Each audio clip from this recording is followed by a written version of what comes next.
오늘 함께 나눌 말씀은 갈라디아서 6장 14절에서 18절의 말씀입니다. 갈라디아서 6장 14절에서 18절 내용이 얼마 되지 않으니까 함께 합독하도록 하겠습니다.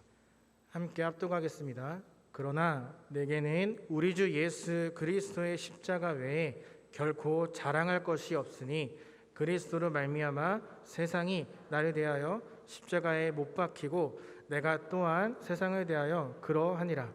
할례나 무할례가 아무것도 아니로되 오직 새로 지으심을 받는 것만이 중요하니라.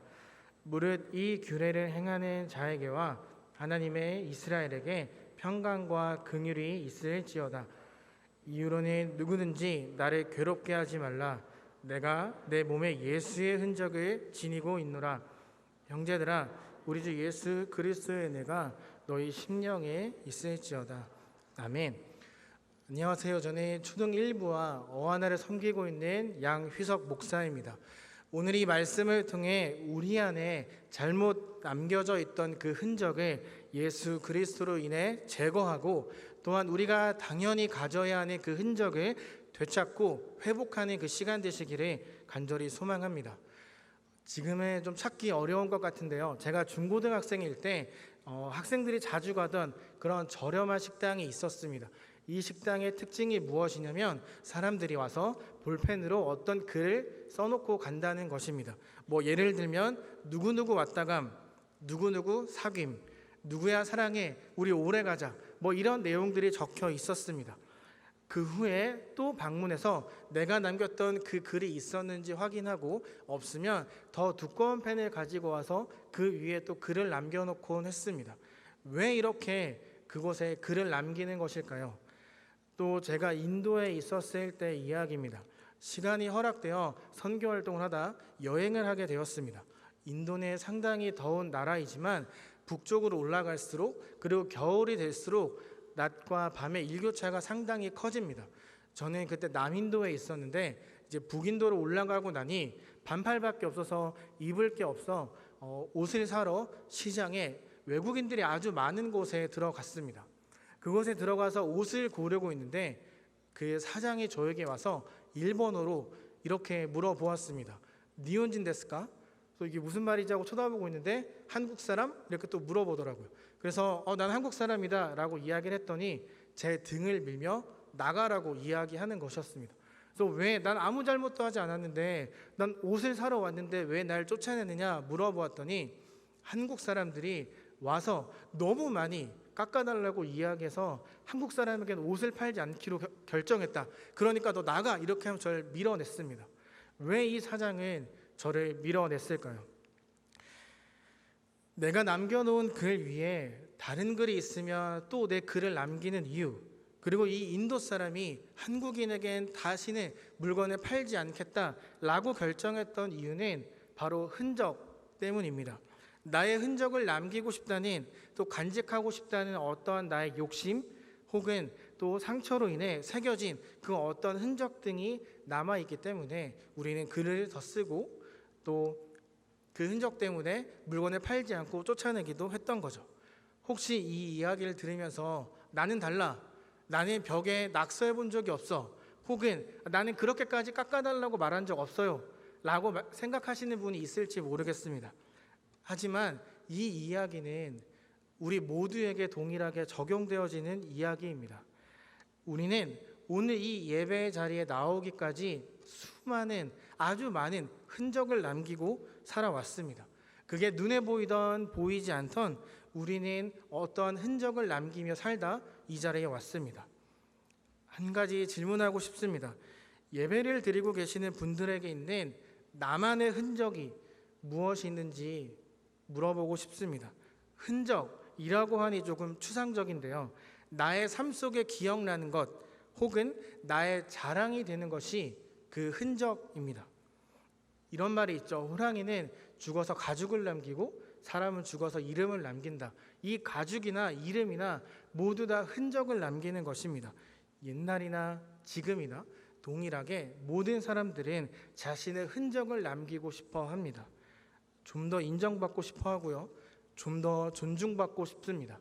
내가 그래도 저 사람보다 조금 더 잘하는 것 같은데 지금보다 조금 더 나를 대우해주면 안 될까? 이런 생각도 하기도 하고, 심지어 끊임없이 남과 나를 비교하다 상대방에게 상처를 주기도 합니다.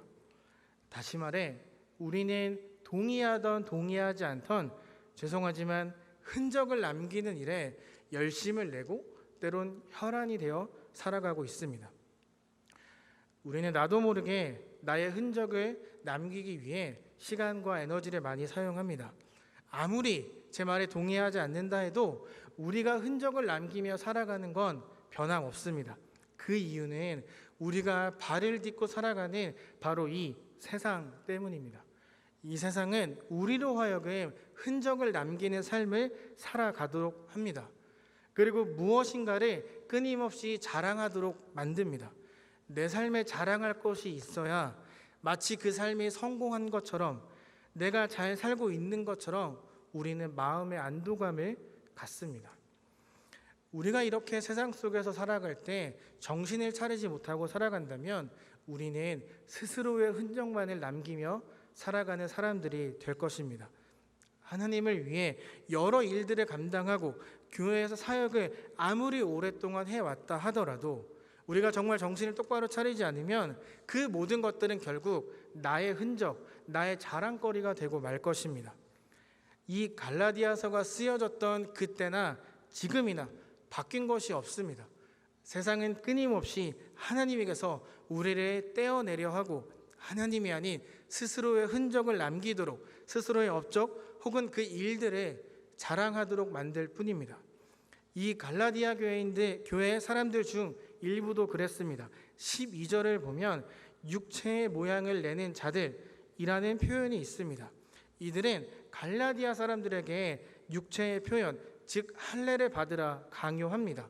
이 할례를 받아야만이 너는 하나님의 자녀야, 이것이 있어야지, 이것이 중요한 표식이야 라고 사람들에게 말을 했습니다.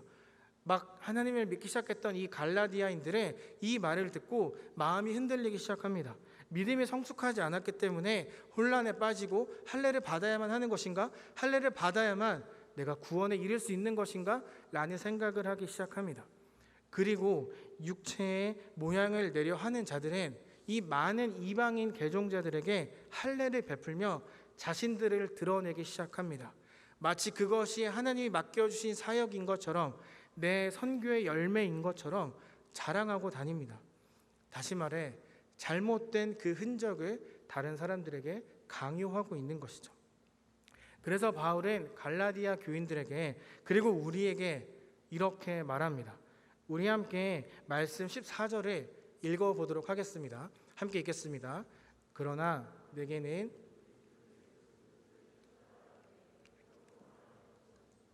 그리스도로 말미암아 세상이 나를 대하여 십자가에 못 박히고 세상을 대하여 그러하니라. 아멘. 여기에서 등장하는 자랑하다라는 단어는 단순히 예수 그리스도의 그 십자가가 나의 자랑됩니다 라고 말하는 것이 아닙니다. 이 고백은 절대 단순한 고백이 아닙니다. 정말 깊은 고민과 묵상 그리고 통찰이 있는 자만이 할 수 있는 고백입니다. 무엇인가를 자랑한다는 것은 내가 그것과 밀접한 연관이 있다라는 것을 말합니다. 내가 그 일을 하는 데 있어 어느 정도 나의 지분이 들어갔다, 그때 무엇인가를 자랑하는 것입니다. 하지만 바울이 말하는 이 자랑은 우리가 생각하는 그 일반적인 자랑과는 달랐습니다. 바울이 자랑하는, 그리고 여기에 있는 우리 모두가 자랑해야만 하는 그 흔적, 예수 그리스도의 이 십자가 사건은 사실 우리와 상관없이 발생한 것입니다. 우리가 대신 죽어달라고 하나님께 빌지 않았습니다. 예수님께 죽어달라고 요청하면서 어떤 대가를 드린 적도 없습니다. 우리는 이 십자가 사건을 자랑할 만큼 무엇인가 한 적도 없고 바울 역시 아무것도 하지 않았습니다. 바울은 자신의 지분이 하나도 없음에도 불구하고 왜 그리스도의 십자가를 자랑한다 말하고 있는 것일까요? 예수님께서 죽으실 때 바울은 그 곁에 없었습니다. 우리도 그 곁에 없었습니다. 우리는 그 예수님의 십자가를 함께 짊어지고 걸어간 적도 없고 목마르다 말씀하신 예수님께 물을 드린 적도 없습니다. 사실 예수님께서 나를 대신해 죽어주셨다는 건 정말 부끄럽고 죄송스러운 일입니다. 어디 가서 말할 수 없는 참 부끄럽고 죄송스러운 일일 수 있는데 바울은 그것을 당당하게 자랑스럽다 표현합니다. 바울은 그 예수 그리스도의 그 십자가 사건 죽음이 자신의 몸에 남겨져 있던 잘못된 모든 흔적들을 다 싸그리 지워버린 사건임을 알았기 때문입니다.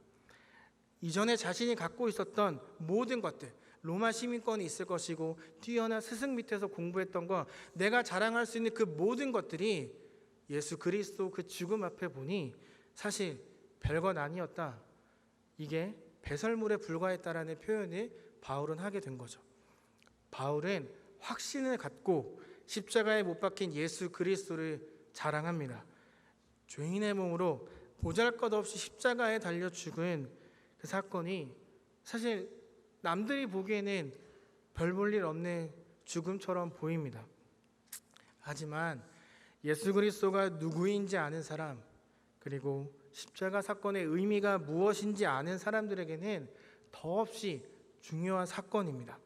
바로 하나님이 지으셨지만 죄로 타락해버린 이 세계, 하나님의 흔적을 지우고 잘못된 것들로 그 흔적들을 덮어가고 있는 이 세계에 대한 회복의 선포였기 때문입니다. 예수 그리스도의 십자가 죽음은 이 세계 모든 것들에 대해 하나도 빠짐없이 영향을 미쳤습니다. 그렇기에 바울은 이 십자가 사건에 나의 지분이 그 어떤 것도 없지만, 나의 그 어떤 노력도 없지만 이 십자가 사건만이 나의 자랑이라고 당당하게 고백할 수 있는 것입니다. 예수님의 그 이해할 수 없는 이 사랑을 경험하고 나니 그가 소중하다 여겼던 모든 것들이 가짜, 불필요한 것이라는 것을 깨달은 것입니다. 자신이 소중하다 여겼던 그 모든 가치들, 나에게서 정말 귀하게 여겼던 것들이 아무것도 아니었음을 바울은 알게 되었고, 그래서 바울은 이 십자가 사건만이 내 삶의 자랑이라고 당당하게 말하고 있습니다. 여기 계신 성도님들에게도 이 예수 그리스도의 십자가 사건이 정말 자랑으로 여겨지십니까? 정말 이 고백을 하실 수 있습니까? 이 고백 쉬운 것 절대 아닙니다. 아무나 할 수 있는 고백이 아닙니다. 잘 생각해보면 지금의 나를 만들어진 그 수많은 흔적과 나의 경험, 내가 가치 있게 여기는 것들이 분명히 있습니다. 내가 이것만큼은 포기할 수 없어, 내가 이걸 포기하면 나는 무너져 내릴 것만 같아 라고 생각하는 것들이 모두에게 한두 개씩은 있습니다. 그 누구에게도 오픈할 수 없는, 차마 하나님에게도 말할 수 없는 내가 꽁꽁 숨겨놓은 나만의 그것들이 우리에겐 있습니다. 정말 그게 없으면 우리는 넘어질까요? 내가 나답게 살아가도록 하는 그 마지막 영역을 포기하면 정말 나의 삶은 끝이 날까요? 나라는 사람이 존재할 이유가 없어질까요? 그게 그렇게 가치가 있는 걸까요? 물론 가치가 없다고 말할 수는 없습니다. 하지만 절대적 가치 예수 그리스도 앞에 이건 사실 작은 것에 불과합니다. 정말 그게 예수님보다 가치 있다 여기십니까? 그것의 가치가 예수 그리스도보다 더 크다고 당당하게 말씀하실 수 있습니까? 머리로는 알지만 차마 내려놓지 못하는, 포기하지 못하는 그 아집, 나만의 고집이 분명히 있을 거라 생각합니다. 아는데, 나도 너무 잘 아는데 진짜 안 되는 그런 영역이 분명히 있습니다. 우리는 그 영역까지 이 시간 포기해야 합니다. 그 영역을 포기하지 않는 한 십자가는 나의 자랑이 될 수 없고, 나는 예수 그리스도의 흔적을 가진 자다 라고 당당하게 말하기 어렵습니다. 제가 사역을 본격적으로 시작하기 전에 잠깐이지만 직장을 다녔던 적이 있었습니다. 성도님들께서 어떻게 살아가시는지, 그리고 세상에서 그리스도인들이 어떻게 살아가야 되는지 너무 궁금하기도 했고, 후에 사역하며 만나는 분들에게 그 경험을 함께 나누며 또 공감하며 예수 그리스도를 나누고 싶어서 잠깐 직장 생활을 했던 적이 있었습니다. 그때 정말 열심히 일했습니다. 남들보다 1시간 먼저 출근해서 청소 다 해놓고 환기 다 시켜놓고 커피도 내려놓고 사람들이 출근하면 기분이 좋을 정도로 막 사무실을 꾸며놓고 만들어놓곤 했습니다. 제 업무가 끝나면 집에 가지 않고 다른 사람들을 도와주고 제일 늦게까지 남아 있다 퇴근했습니다. 그렇게 일을 하던 중에 이제 신대원에 가기 위해 퇴사를 하고 그곳을 떠나게 되었습니다. 그때는 이제 미국으로 가려고 큰 꿈을 갖고 토플 공부를 하러 서울로 올라가는 그런 준비를 하고 있었는데, 같이 일을 했던 한 계장님께서 찾아오셔서 저에게 이렇게 말씀하셨습니다. 그분은 제가 다니고 있던 교회 성도님이셨습니다. 그분이 저를 부르시더니, 회석아, 솔직히 내가 교회 다니는 이유는 첫 번째 결혼하기 위해서였고, 두 번째 가정의 평화를 지키기 위해서였는데, 너를 가만히 지켜보니까 그 예수라는 사람이 좀 있는 것 같거든. 그럼 나에게 그 예수를 좀 말해주면 안 되겠니? 그 예수가 도대체 누군지 나에게 이야기해주면 안 돼? 라고 물었는데, 저는 그때 다른 생각하느라 대답을 바로 하지 않았습니다. 그랬더니 이분이 지금 바쁘지? 그러면 한 달 뒤에 서울 갔다가 와서 나에게 꼭 예수님에 대해서 이야기해 주었으면 좋겠어 라고 말씀하셨습니다. 아무리 바빠도 그분을 만나서 예수님에 대한 이야기를 해야 한다는 마음이 들었지만 이상하게 연락하는 것이 꺼려졌습니다. 그때 저는 좀 이상한 생각을 했습니다. 한 달 뒤에 오면 이분이 예수님에 대해 더 궁금해하지 않을까? 그런 잘못된 혼자만의 착각을 했습니다. 지금 당장 만나야 한다는 마음의 외침이 있었지만 그걸 외면하고 한 달 뒤를 기약하고 서울로 올라갔습니다. 그리고 일주일 뒤에 한 통의 전화가 왔습니다. 그분께서 깨어나지 못하고 있다는 전화였습니다. 잠을 자던 중에 뇌출혈이 발생했는데 주말이어서 늦잠 자는 줄 알고 가족들을 깨우지 않았는데 알고 봤더니 뇌출혈이었다는 한 통의 전화였습니다. 40대 초반이셨는데 그렇게 깨어나지 못하셨습니다. 그때 제가 저의 그 이상한 고집을 꺾고 그분을 만났더라면 그분은 예수님을 영접하지 않았을까 하는, 그리고 예수님을 궁금하다 말씀하셨을 때 다른 일 다 제쳐두고 가서 그분을 만났더라면 어땠을까 하는 자책이 저에게 계속 있었습니다. 저는 분명 성도님들의 삶을 이해하고 싶어서 세상에 그리스도인들이 어떻게 살아가는지 궁금해서 취업을 했습니다. 그렇게 직장생활 잘 해놓고 마지막에 다 망쳐버렸습니다. 내 신대원, 내 미래가 중요한 게 아니라 지금 당장 예수 그리스도를 궁금해했던 그를 만나서 예수님에 대해 전해야만 했습니다. 모든 일 다 뒤로하고 그분을 만나야만 했습니다. 저는 그렇게 하지 않았습니다. 못했습니다. 왜냐하면 예수님보다 제가 더 중요했거든요. 예수님을 전하는 것보다 그 사람에게 얘는 참 좋은 그리스도인이야 라는 그 기억을 남기는 게 저에게 더 소중했거든요. 그게 저에게 더 가치 있다 여겼거든요. 이것처럼 차마 놓을 수 없어 라고 생각하는 그것까지 내려놓을 수 있기를 소망합니다. 그래야 십자가가 나의 자랑이 될 수 있고 내가 예수 그리스도의 흔적을 가진 사람이다 라고 말할 수 있습니다. 십자가만이 나의 자랑이라 말했던 이 바울의 고백은 정말 쉬운 게 아니었습니다. 내 삶을 돌아보고 나니 내가 하나님 앞에 지었던 모든 죄를 생각하고 나니 정말 나는 죄인이었구나. 내가 중요하게 여겼던 모든 것들이 사실은 다 하나님 앞에 아무것도 아니었구나. 그걸 생각하고 고백하고 십자가에 달아내었던 그 바울의 고백이었습니다. 나에게 귀한 것, 내려놓지 못하는 것, 여러분에게 소중하다, 가치 있다 여기는 그것을 포기하고 내 삶에서 떨어뜨려 놔야만 합니다. 정말 우리 삶에서 그걸 분리해야만 합니다. 그것을 포기할 때 내 삶이 떨어져 나가는 아픔이 있더라도 나의 삶에 치명상을 입힐 수 있는 그런 아픔이 나에게 온다 할지라도 포기해야 합니다.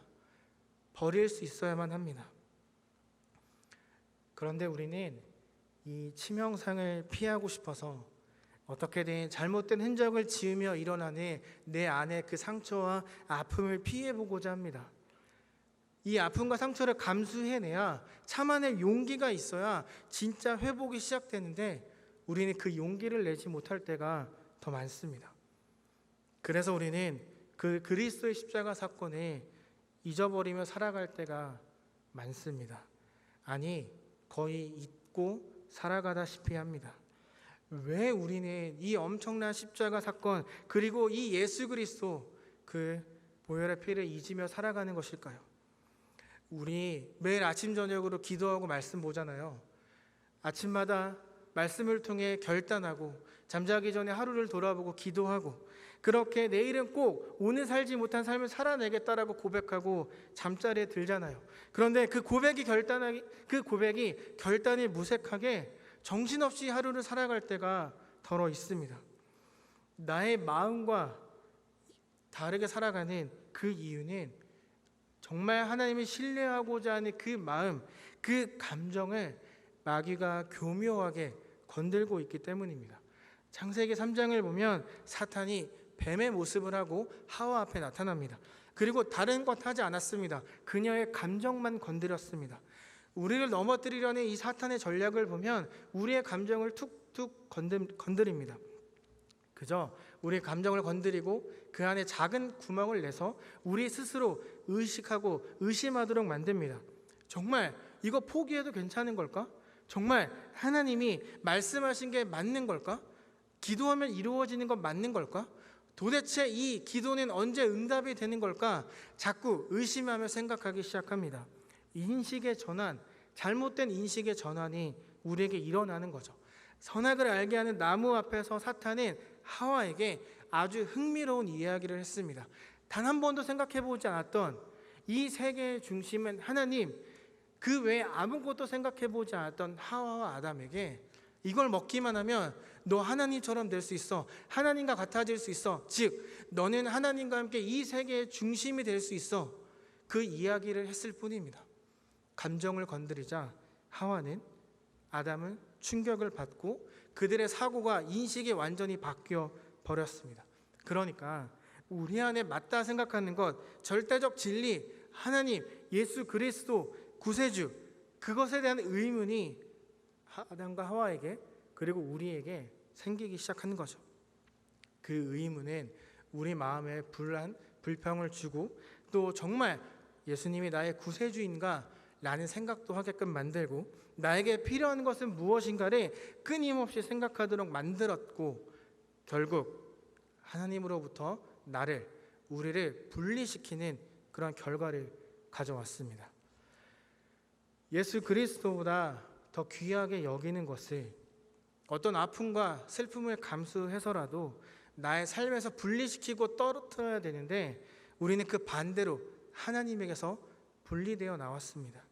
아니, 어쩌면 오늘 그 삶을 돌아보았을 때 하나님과 함께하지 못했던 순간들이 있었을지도 모르겠습니다. 사탄은 하나님에게서 우리를 떨어뜨려 놓았습니다. 그리고 우리를 하나님으로부터 분리시킨 것, 그것만으로 만족하지 않았습니다. 죄로 인해 하나님과의 관계가 단절이 되자 그 관계가 다시 회복되지 못하도록 불필요한 흔적들을 지저분하게 남겨놓기 시작했습니다. 하나님과의 관계 흔적을 발견하기도 전에 다른 것들이 덮어버린 거죠. 마치 서두에 말씀드렸던 것처럼 내가 식당 벽에 남긴 글, 그 위에 누군가 덧 쓰고 내가 또 그 위에 덧 써서 처음 글을 찾지 못하는 것처럼 마땅히 남아야 할 나의 예수 그리스도의 흔적, 하나님의 형상에 대한 그 흔적이 자꾸 다른 것들로 덧대어지고 또 지워지고 말았던 거죠. 하나님으로부터 분리된 우리 인간은 결국 전적으로 타락하고 부패해졌습니다. 하나님의 형상으로 만들어진 인간이 그 본질 자체가 타락하고 부패해졌습니다. 그 하나님을 향한 불신의 흔적만이 우리에게 남았습니다. 시편 14편 3절을 보면 선한 일을 행할 수 있는 사람이 아무도 없다라고 이야기합니다. 우리는 스스로 어떤 영적인 거룩함, 또 어떠한 그런 행함을 할 수 없는 존재가 되어 버렸습니다. 그래서 하나님의 흔적을 찾아볼 수 없을 정도로 부패하고 썩어버린 흔적만 우리에게 남게 되었습니다. 부패하고 썩어버린 것에 무엇이 생깁니까? 벌레가 꼬이고 온갖 더러운 것들만 붙습니다. 일반적으로 이렇게 벌레가 꼬이고 더럽고 냄새나고 부패나는 것이 있으면 우리는 아무런 희망을 갖지 않습니다. 그건 치워버리는 것 외에 아무런 답이 없습니다. 그 안에 손을 넣으면 어떻게 되죠? 그 냄새나는 것, 부패한 것을 우리 손으로 만져야만 합니다. 우리는 그 부패한 것을 내 손으로 만지기 싫어서, 더럽히면서까지 이걸 치워버리기 싫어서 다른 걸로 덮어두거나 외면해버립니다. 그래서 우리가 아무리 기도하고 결단해도 우리의 생각이 나의 생각만큼 우리의 삶이 변하지 않는 것 아닐까요? 정말 진짜로 삶의 변화를 기대하십니까? 정말 하나님만으로 충분한 삶을 살기를 원하십니까? 그러면 죄송하지만 한 가지만 더 여쭤보고 싶습니다. 우리가 전쟁에 나가는데 옷을 더럽히지 않고 깨끗하게 전쟁에서 승리할 수 있을까요? 아무런 상처 없이 그 전투에서 승리를 따낼 수 있을까요? 우리는 전쟁 중입니다. 우리 안에 있는 하나님의 흔적을 지우려고 하는 자와 끊임없는 계속된 전쟁을 하는 중입니다. 우리는 그 하나님의 흔적을 회복해야 하는 싸움을 매일매일 매순간 하고 있습니다. 아무 상처 없는 전쟁은 없습니다. 내 삶이 떨어져 나가는 아픔이 있어도 이것까지 포기하면 내 정체성이, 나의 가치가 무너지는 것 같아 보여도 상처받는 것을 절대 두려워해서는 안 됩니다. 왜냐하면 하나님이 그렇게 하셨잖아요. 그냥 리셋 버튼 누르는 것처럼 이것들 봐라 하고 딱 버튼 눌러서 모든 것들을 다 없애버리고 새롭게 시작하면 되는 그 일을 더럽고 악취나고 부패해버린, 그래서 하나님의 흔적조차 남기지 않으려고 하는 이 세상을 향해 그냥 새로 시작해버리는 것이 더 빠르고 편했을 텐데 하나님은 그렇게 하지 않으셨습니다. 자신의 자리를 기꺼이 버리고 사람의 몸으로 오셨습니다. 그래서 자신의 흔적이 거의 사라져버린, 부패하고 썩어버린 곳, 냄새나는 곳, 하나님이 지으셨던 그 아름다움이 다 사라져버린 곳, 하나님을 알아보지도 못하고 십자가에 달아버린 정말 답도 없는 곳에 오셔서 자신을 버리셨습니다. 하나님은 저와 여러분을 위해 그 전쟁 한복판에 들어오셔서 죽음에 이르는 치명상을 당하는 것에 주저하지 않으셨습니다. 이 갈라디아서에서 우리에게 말하는 중요한 여러 가지가 있지만요, 그 중에 중요한 핵심 한 가지는 스스로를 속이지 말라는 것입니다. 하나님은 우리를 위해 그 자신까지 버리셨어요. 그래서 잃어버린 그 하나님의 흔적, 더러운 세상 위에 예수 그리스도의 보혈의 피를 흘리셨습니다. 지워지지 않는 그 어떤 것으로도 없애버릴 수 없는 아주 명확한 하나님의 사랑의 흔적, 예수 그리스도 보혈의 피를 우리에게 남겨주셨습니다. 그 흔적을 지우고 싶어도 절대 지울 수 없습니다. 그 흔적은 선명하게 남아 있습니다. 우리는 그 흔적을 갖고 있는 그 존재들입니다. 명확한 예수 그리스도 보혈의 피, 그 흔적만 남는 저와 여러분 되기를 소망합니다. 그런데 우리는 자꾸 스스로를 속이며 살아갑니다. 그 예수 그리스도의 흔적만 외면하고 그 흔적 위에 다른 것들을 자꾸 덮어갑니다. 다른 흔적들을 자꾸 나에게 새깁니다. 지금 우리에게 필요한 건 이 코로나 시대, 아니 그 이후 어떤 시대에도 우리에게 필요한 건 단 한 가지, 예수 그리스도의 흔적입니다. 스스로를 속이지 않기를 원합니다.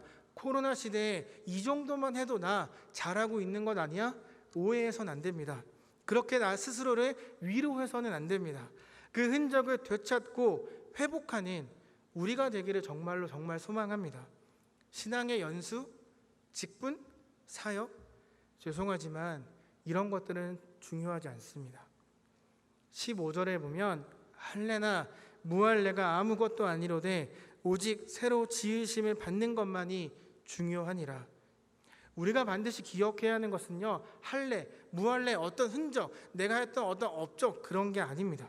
우리를 감싸고 있는 그 모든 부패와 더러움, 그리고 죄들이 씻겨져 내려갔다는 것, 그것만 기억하면 됩니다. 그러면 더러운 것들에 숨겨져 있던, 내가 미처 발견하지 못했던 그 하나님의 흔적, 예수 그리스도의 보혈의 피로 새겨진 그 흔적으로 인해 15절의 말씀처럼 내 안에 새로운 창조, 새 창조, 새로 지으심이 일어나기 시작합니다. 어떤 것도 소중하게 여기지 않고 오직 예수 그리스도만 소중하게 여긴다면 내 내면에 있는 모든 것들은 새 창조를 통해 바뀌어가고 새로워지고 우리는 변해갈 수밖에 없습니다. 우리는요 스스로 그 흔적을 되찾을 수 없습니다. 불가능합니다. 어떤 시도를 해도 절대 할 수 없습니다. 하지만요 하나님과 함께라면 가능합니다. 불가능의 역설, 나의 불가능을 내가 할 수 없음을 고백하는 것입니다. 나 혼자는 그 흔적을 찾고 그 흔적을 보이며 살아가는 것 불가능합니다. 하지만 나의 불가능은 하나님의 가능을 뜻합니다. 그 하나님의 은혜면 불가능한 것, 모든 것 다 가능합니다. 왜냐하면 이 불가능이란 말은 하나님께 속하지도 않았고 속한 적도 없는 단어이기 때문입니다.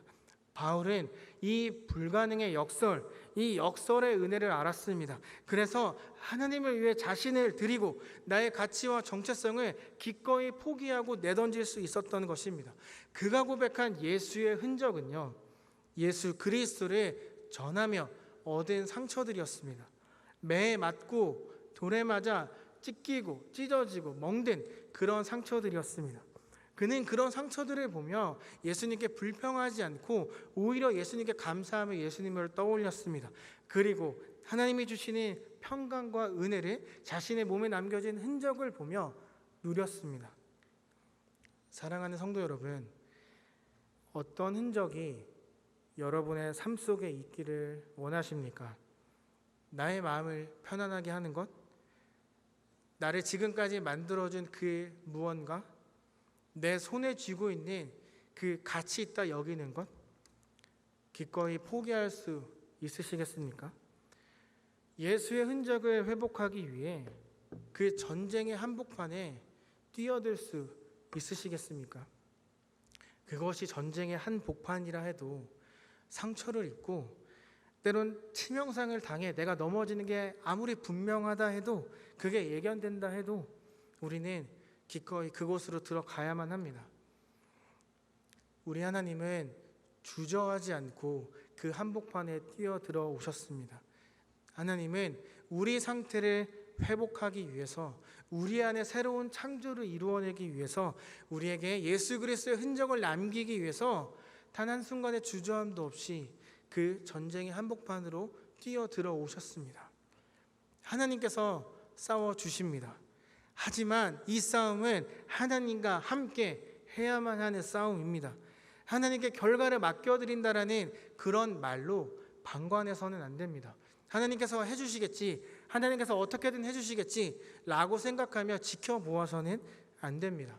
우리도 하나님의 손을 잡고 그곳으로 들어가야만 합니다.